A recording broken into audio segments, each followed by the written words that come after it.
Burt Lancaster's Secret List, the most sinister stars of classic Hollywood.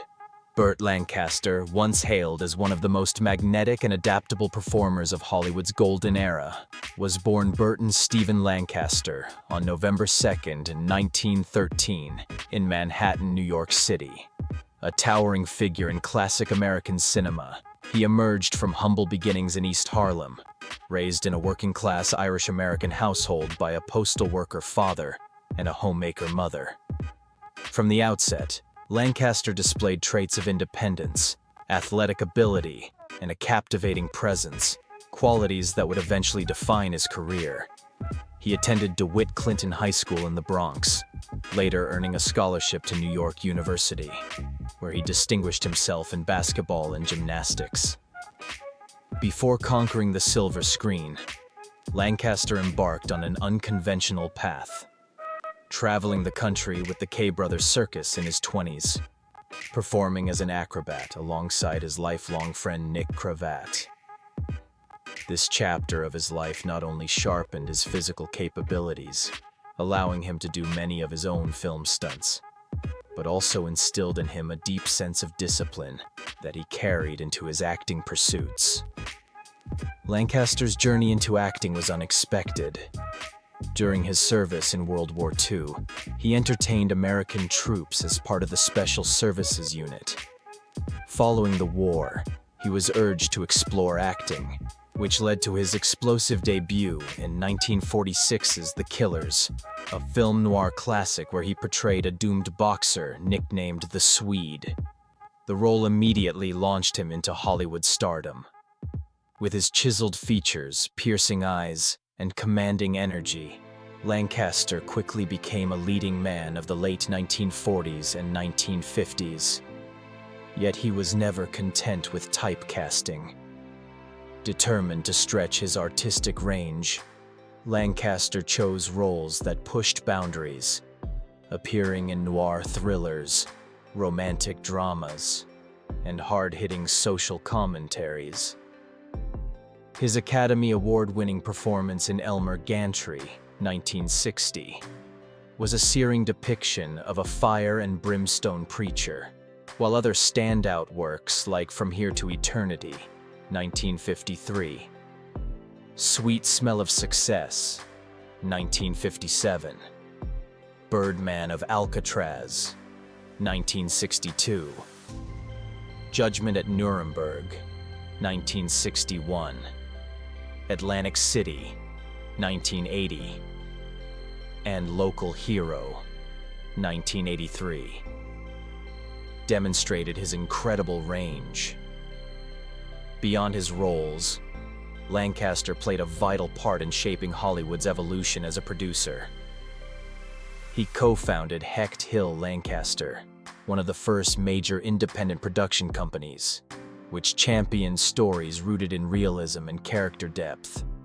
This venture was responsible for works like Marty, 1955, which not only won the Best Picture Oscar, but also revolutionized the industry's perception of modest, character-driven films. Off-camera, Lancaster was known for his passionate activism. He denounced McCarthyism, supported civil rights, and marched alongside Dr. Martin Luther King Jr. Though intensely private, his colleagues respected him for his intellect, uncompromising work ethic, and devotion to truth, both in performance and politics. Even in old age, he took on roles that challenged audiences. His performance in Atlantic City earned an Oscar nomination at 67, and in Field of Dreams, 1989, he captured the hearts of a new generation as the gentle Moonlight Graham. A stroke in 1990 left him partially paralyzed and impaired his speech, marking the end of a prolific career, but his cinematic legacy remained unshaken. While Lancaster was admired for his professionalism on set, his personal life was equally layered, shaped by 3 marriages and numerous affairs. His first marriage was to June Ernst in 1935, during his early performing days. A fellow circus artist, June shared his love for spectacle and acrobatics. Yet, as Lancaster transitioned to Hollywood in the 1940s, the pressures of stardom took their toll. Long separations and diverging ambitions led to the couple parting ways in 1946 without children. That same year, he wed Norma Anderson, a union that would endure over 20 years and bring him 5 children: James, William, Susan, Joanna, and Sigel. Norma was a stabilizing presence through his peak years, standing beside him during some of his greatest professional achievements. However, persistent strains, stemming from Lancaster's affairs, long filming absences, and emotional detachment, eventually led to their divorce in 1969. Despite the split, Norma remained a crucial part of his life as the mother of his children. Lancaster married once more in 1990 to Susan Martin, a much younger woman who provided companionship during his declining health. Although their time together was short due to his medical struggles, Susan offered warmth and support in his final chapter. She stayed by his side until his death in 1994. Outside of marriage, Lancaster's romantic life included a number of high-profile liaisons. One particularly famous affair was with British actress Deborah Kerr during the filming of From Here to Eternity. Their on-screen chemistry was undeniable, particularly in the iconic beach scene, and rumors swirled about an equally passionate off-screen relationship. Though both were married, their bond was reportedly intense and unforgettable.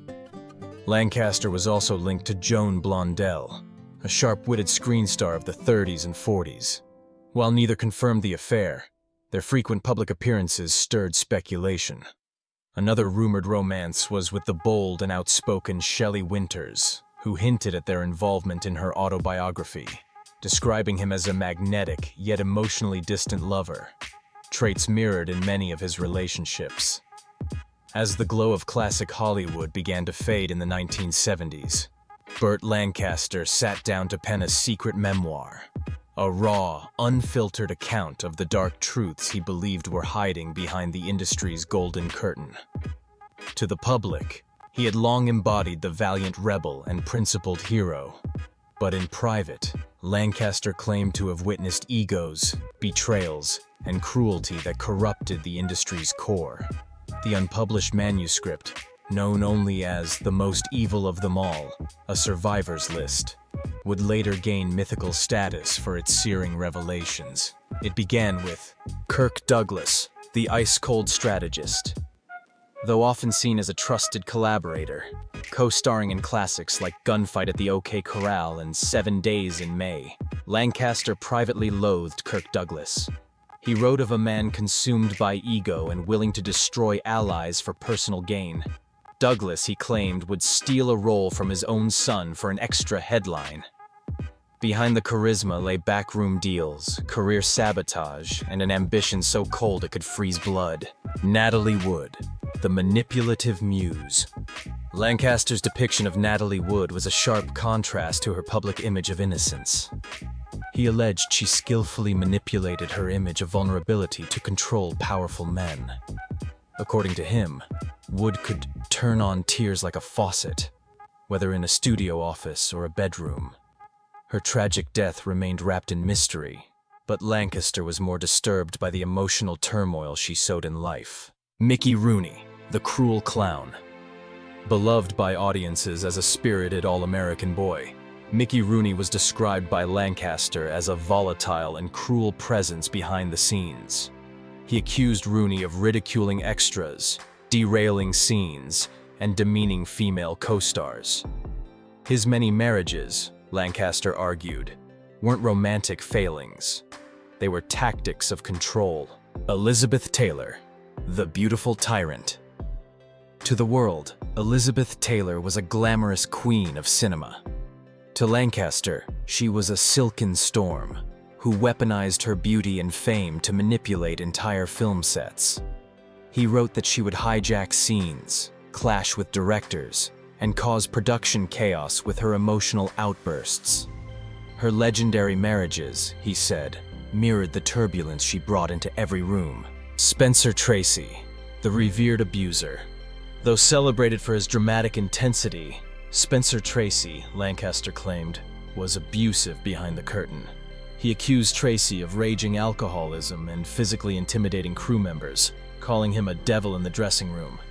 Despite being forgiven due to his talent and inner demons, Lancaster insisted the real Tracy left pain in his wake. James Stewart, the dark side of Mr. Nice Guy. Perhaps the most surprising name on the list was James Stewart, Hollywood's beloved everyman. Lancaster accused Stewart of hiding a cold, judgmental personality behind his wholesome facade. He smiled on screen, Lancaster wrote, but sneered off it. He viewed Stewart's patriotism and moral persona as tools of vanity and public deception. Marilyn Monroe, the siren of self-destruction.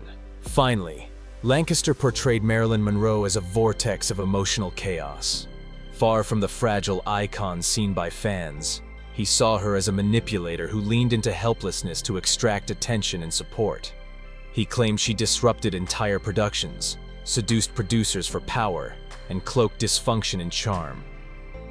She made herself the problem, he said, so others would clean it up. Errol Flynn, the devil in a pirate's disguise. Burt Lancaster didn't hold back when it came to Errol Flynn. He depicted Flynn not as a charismatic rogue, but as a cunning sociopath cloaked in the image of a swashbuckling hero. Lancaster painted a disturbing portrait.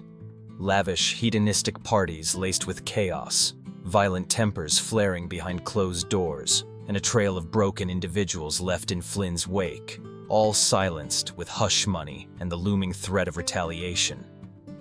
While Hollywood often brushed off Flynn's escapades as the antics of a lovable rascal, Lancaster insisted there was something truly dark at the core.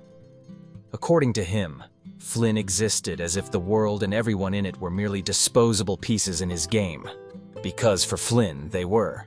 Bing Crosby, the crooner with a cold heart. Though Bing Crosby's velvety voice captivated the world, Lancaster believed the man behind the music was anything but tender. That soothing voice belonged to someone utterly frozen inside, Lancaster remarked, describing a chilling dissonance between Crosby's public charm and private demeanor. He cited widespread whispers about Bing's severe parenting methods and distant attitude on set. He could lull the world with a lullaby, Lancaster wrote, then turn around and whip his sons into submission. These grim allusions were later echoed by Crosby's own children, lending credence to the claims of emotional and even physical cruelty. Gary Crosby, a legacy of darkness. To Lancaster, Bing Crosby's son, Gary, was not born malevolent, but was shaped by a legacy of torment. He described Gary as a man burdened by scars so deep they bled into rage. He didn't just inherit pain, Lancaster observed. He inherited fury. As Gary grew older, Lancaster claimed, he channeled that unresolved trauma into a life riddled with bitterness, addiction, and aggressive behavior. It was a sorrowful continuation of the cycle of abuse, not a reflection of an inherently wicked man, but a portrait of how pain, when left untreated, metastasizes into destruction. Henry Fonda, the monarch of emotional frost. The public often saw Henry Fonda as a dignified, stoic pillar of moral clarity. Lancaster, however, viewed him through a far darker lens. He considered Fonda's emotional restraint less a virtue and more a veiled form of cruelty. He moved through life like a judge in a sterile courtroom, Lancaster wrote, delivering cold verdicts without feeling. He asserted that Fonda's emotional aloofness wasn't shyness or privacy, but disdain for human frailty. Lancaster even suggested that Fonda's own children, notably Jane Fonda, suffered from his harsh and distant parenting, a claim Jane would later affirm publicly. Jane Fonda, the merciless revolutionary. To Lancaster, Jane Fonda's fervent activism concealed a more calculating nature.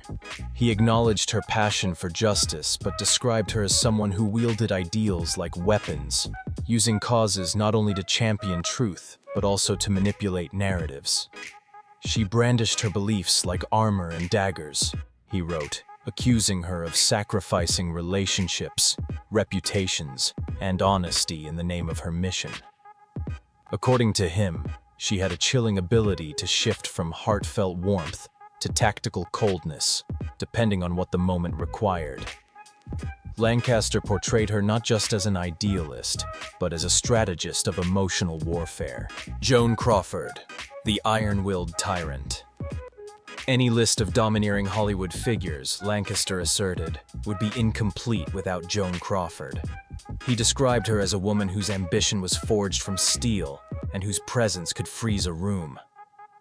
According to Lancaster, Crawford controlled film sets through sheer intimidation, often terrorizing younger female co-stars, berating assistants, and obsessively curating her public image.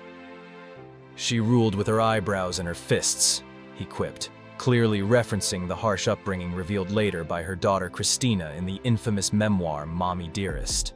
Whether these characterizations stemmed from truth, embellishment, or the musings of a bitter industry veteran remains a mystery. Burt Lancaster never publicly released this controversial manuscript. If it exists, it's presumably buried in a forgotten archive or sealed in a private estate, its explosive contents still dormant. Yet the very idea of such a memoir, if even partially factual, forces a re-examination of Hollywood's golden age, suggesting it was built not merely on artistry and allure, but also on manipulation, shadows, and unspoken pain. In the twilight of Burt Lancaster's life, the man once celebrated for his athletic charisma and commanding screen presence faced a slow and painful physical decline. Known throughout his career for his vigorous performances and dynamic physicality, Lancaster had long embraced a lifestyle that demanded strength and stamina. But as time wore on, his body began to betray him.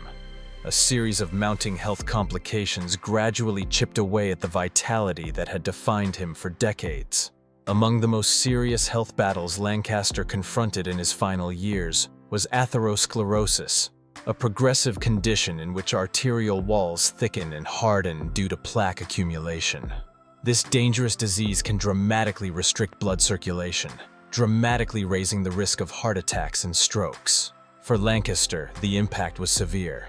He suffered 2 minor heart attacks, which signaled his heart was growing dangerously weak and his cardiovascular system was under immense stress. Despite these frightening episodes, Lancaster continued to carry himself with as much poise and energy as his condition would permit. But in 1983, his situation grew dire. He underwent emergency quadruple coronary artery bypass surgery, a complex operation requiring surgeons to graft veins or arteries around clogged passageways in the heart. The goal was to restore adequate blood flow and avert another potentially fatal heart attack. Although he initially survived and appeared to recover, the surgery underscored how critical his health had become and left him permanently weakened. In the years that followed, Lancaster's health spiraled further downward. In 1990, he suffered a massive stroke that left lasting physical and neurological damage. The stroke resulted in partial paralysis, severely limiting his mobility and independence. Even more heartbreaking was the loss of his ability to speak, a devastating fate for a man whose voice had once echoed through theaters in legendary films like Elmer Gantry and From Here to Eternity. For an actor who had conveyed so much through both physicality and vocal intensity, the silence was especially cruel. Following the stroke, Lancaster withdrew from the public eye. The once dynamic and outspoken star now lived in quiet obscurity, relying on caregivers and close family members for support. He spent the final years of his life in near total seclusion, cut off from the Hollywood world he had helped to build and transform. On October 20th, 1994, Burt Lancaster's journey came to its final stop. He passed away peacefully in his Century City apartment, a neighborhood that lay at the heart of the entertainment industry, where he had left an indelible mark. The cause of death was a third and final heart attack, bringing an end to a long, painful battle with heart disease. He was 80 years old. The announcement of his death sent ripples through the film community and beyond. Tributes poured in from colleagues, fans, and film historians who remembered Lancaster not only as a phenomenal talent, but as a man of immense power, presence, and passion.